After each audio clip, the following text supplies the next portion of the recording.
Oregon at USC. Marco, what should bettors be looking at? I'm looking at this Oregon team, RJ, and I just feel they're going to be slightly distracted trying to impress the pollsters. Last week, if you watched the Thursday night game, they never took their foot off the gas. They're blowing out UCLA. And I think, they were the number one team in the AP, but the first BCS ranking came out and Oklahoma was number one. Now they win a game, 60-13, and they're still not the number one in the BCS. So it's like, in their minds, they got to be thinking, what do we got to do, to get the respect from everybody?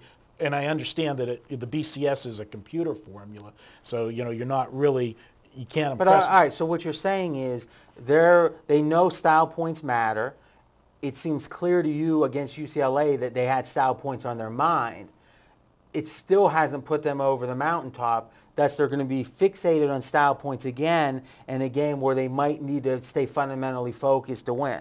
Absolutely. And, you just before we went on air, you brought up a good analogy with that, that sometimes when you're focusing on trying to strip the ball from a player instead of tackling him, what ends up happening is the guy breaks it for a big gain.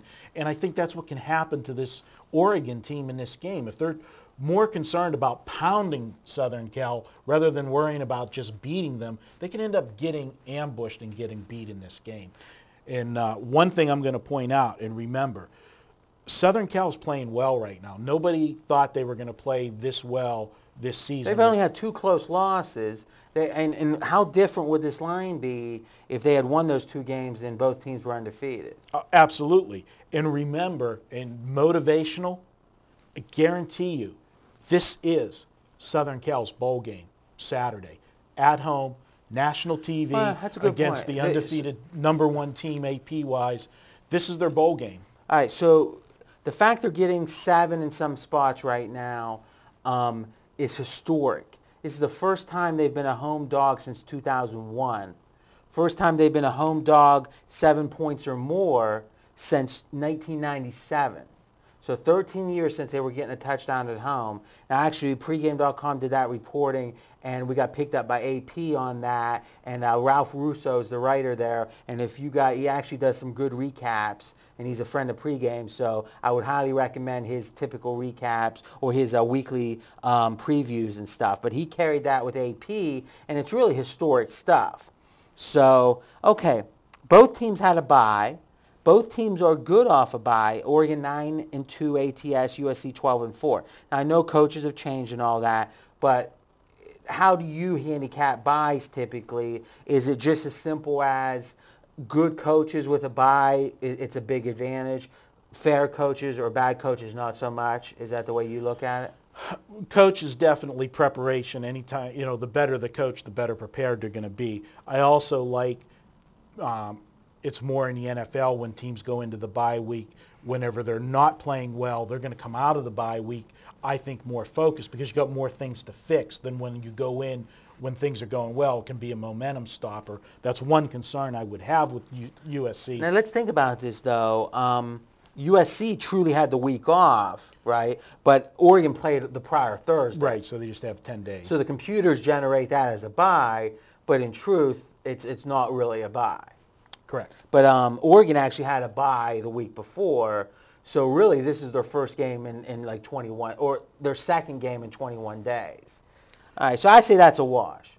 Another thing that, as I said about this being USC's bowl game, look at it this way. We've got a new coach at Southern Cal, and Kiffin, when he was at Tennessee, he was very vocal, spoke his mind, and you know how he got all the problems with him and Urban Meyer and that.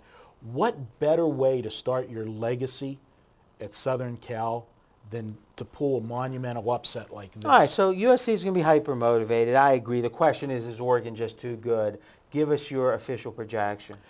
I like Southern Cal plus the points here. I really think this Oregon team is going to be so fixated on us, it's like us against the world. We're not getting our respect, that they're going to forget what matters here. And this Southern Cal team has been flying under the radar. They're playing better than people expected them this year. And that home crowd, Official projection. I have Oregon surviving 43-40. All right, that sounds good. to me, the thing that I think you made great points actually about the fact that USC is motivated here, maybe a little underrated. I actually think too that Oregon is at their height, and that's kind of the theme this week is selling high and buying low. And after Oregon dominating on national TV, and with offense again, and that's another theme, is the public loves offense.